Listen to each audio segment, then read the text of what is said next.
As soon as we stop that ringing.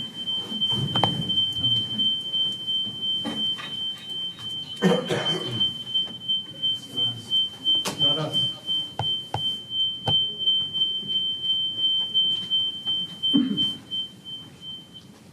Got it.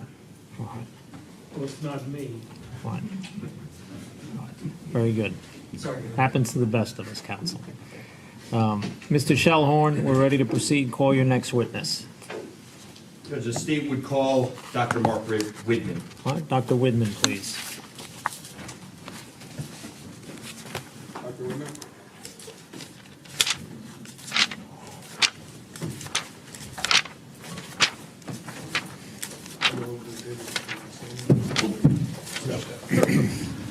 Hi, Doctor. Good afternoon.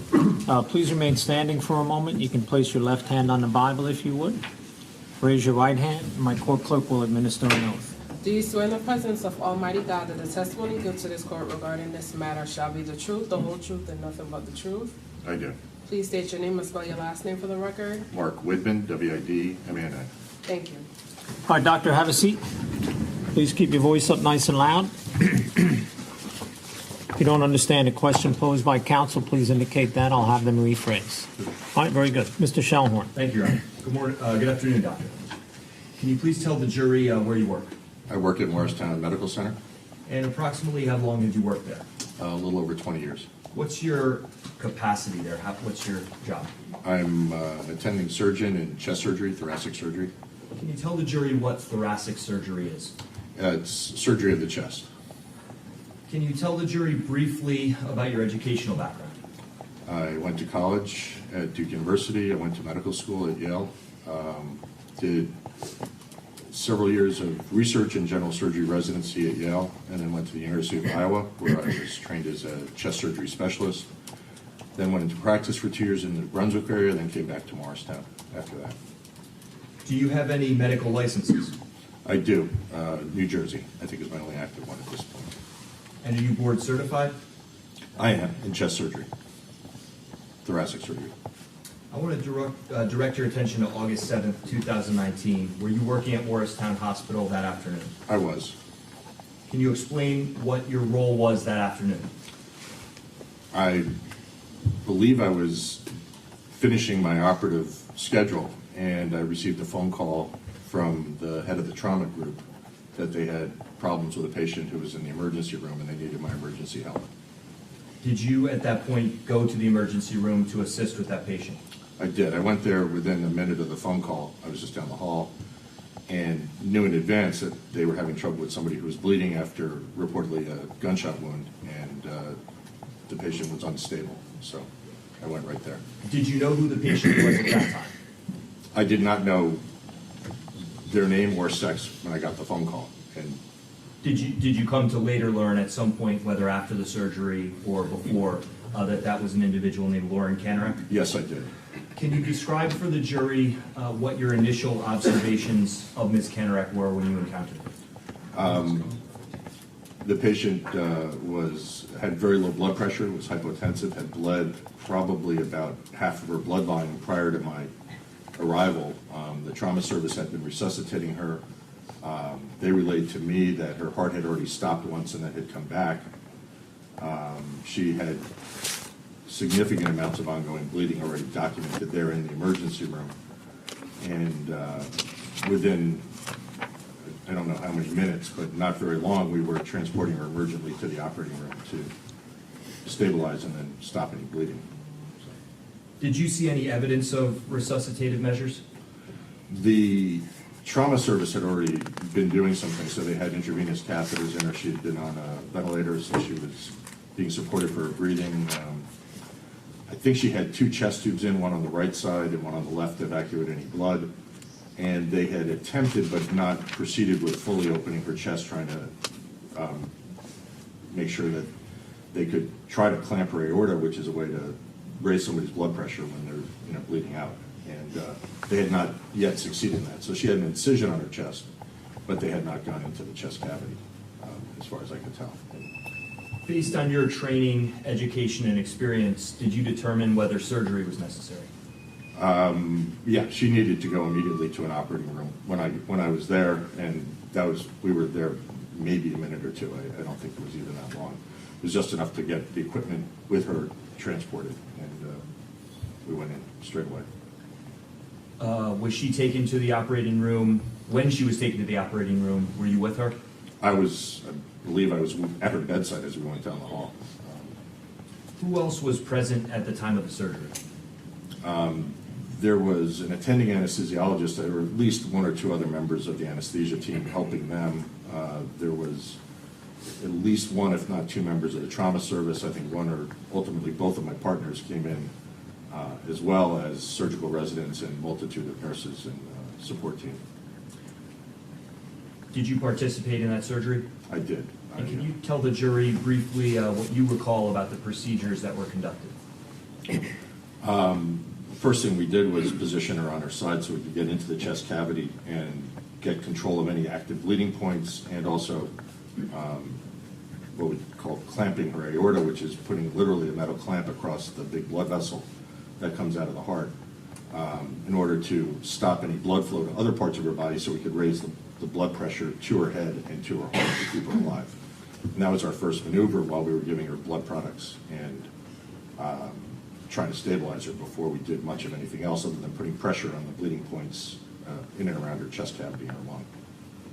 So we made a big incision, we opened her chest, spread it wide, we put the clamp on her aorta, and then started giving her blood products until she got a better resuscitation. After you had done that, did you see any evidence of damage inside her chest? She had two sites of injury to the lung itself, one from the upper part of the lung, that's the upper lobe, and another appeared to be a penetrating injury to the lower lobe, both of which were raw and blowing air, because that's what happens when you have a slice injury or a penetrating trauma to the lung. What procedure did you perform to address that issue? We stapled using a mechanical device that sort of seals some of the injuries, and then we oversewed some of the other ones. We ensured that there was no active bleeding from any other sites, and ultimately, once we had her blood pressure stabilized, removed that clamp. Watched her for probably a good 30 to 45 minutes just to make sure there wasn't some delayed bleeding from some other site of injury, and put drainage tubes in the chest. As we were finishing up and getting ready to close things, it was apparent, and I wasn't aware of this, but she had an injury to what ultimately was obvious was a breast implant, so we had to remove that as well.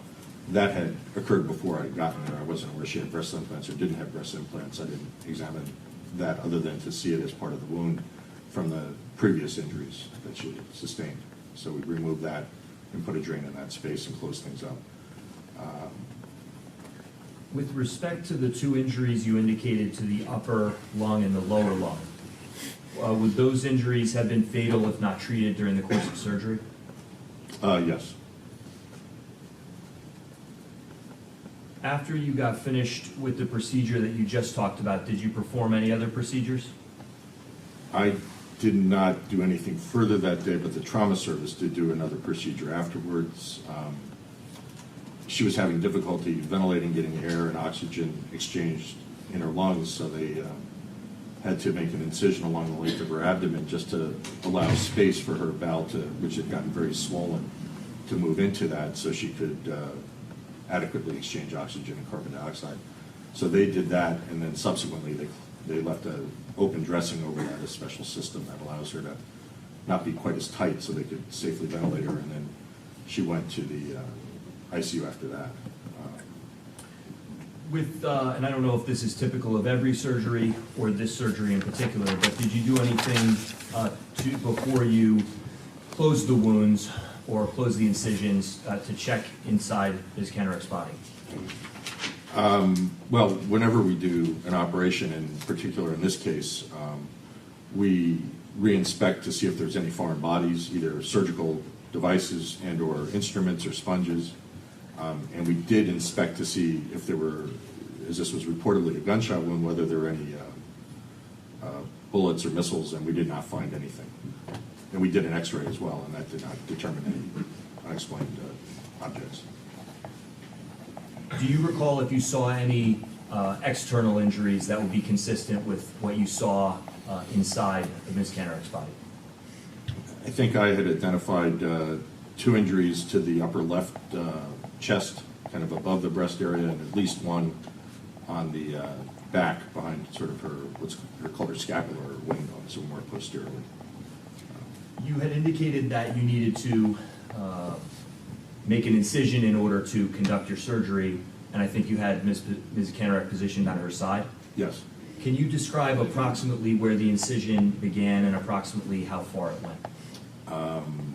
More or less started under the breast, pretty medial, not quite in the midline, and went all the way around to the back, probably at least, I would think, 12 or 16 inches, and curved up posteriorly. And I think you maybe indicated that before you became involved, there was also other evidence of medical intervention at other parts of her body? Yeah, I think the trauma service had tried to open the chest, even in the trauma bay, and then had put some very loose sutures to close that. They weren't successful getting in there, and that's when they probably had called for help. Was that the extent of your participation in Ms. Kanarek's treatment that day on August 7th, 2019? I believe it was, yeah. Were you involved in any of her post-operative treatment? We monitored with the trauma service, who was primarily managing her other conditions, watching the drains, and were collaborative with them in terms of when to get the tubes out. I think about a week after the procedure, I did a procedure called a bronchoscopy to suction mucus out of her left lung in order to expedite her recovery and help her get off the ventilator. Because she was on a ventilator probably for, I have to check the count, I think it was about 8 or 10 days. And then she subsequently improved, and the breathing tube was removed, and she recovered.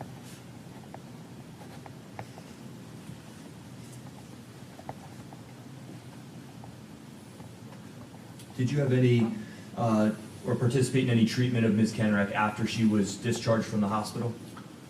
I think she saw me back in the office twice, early on, and then kind of a more delayed follow-up visit just to ensure she had recovered. She didn't have any ongoing chest surgery needs, and she was from North Carolina, I believe, and she had indicated she was returning there for ongoing care and recovery. Do you recall approximately when she was discharged from the hospital? I'd have to check the chart to get the exact dates. I don't remember if it was 10 days or 14 days after the injury. It might have been a little longer. I just don't remember. Judge, could I have permission for a breakout room to show the doctor what's been marked as S85? Sure.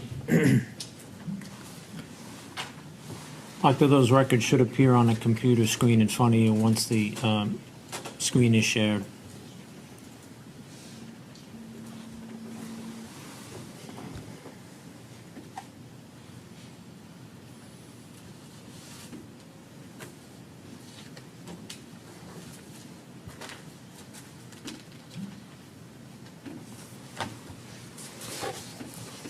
Doctor, did those records come up in front of you? Not yet.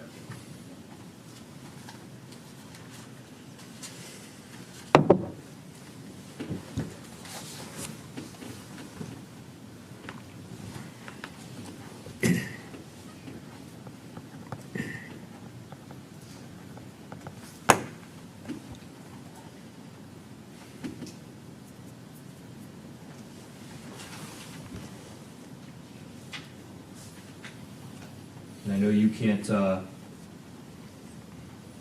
scroll through those on your own, doctor, so I mean, I'm seeing part of some sort of record here, but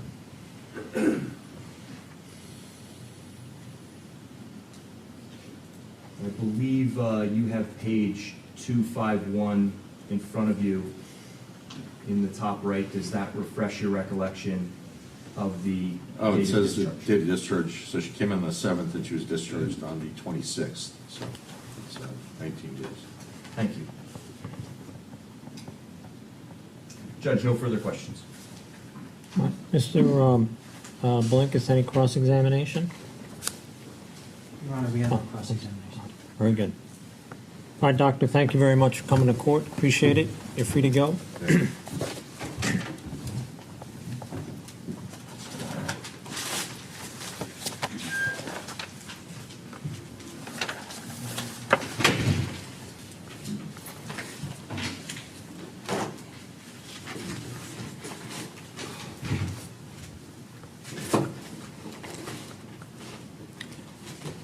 Mr. Shellhorn, please call your next witness.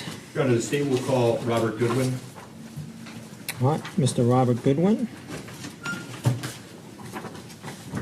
Mr. Goodwin? Judge, while we're waiting for him to come in. Yep, right over here.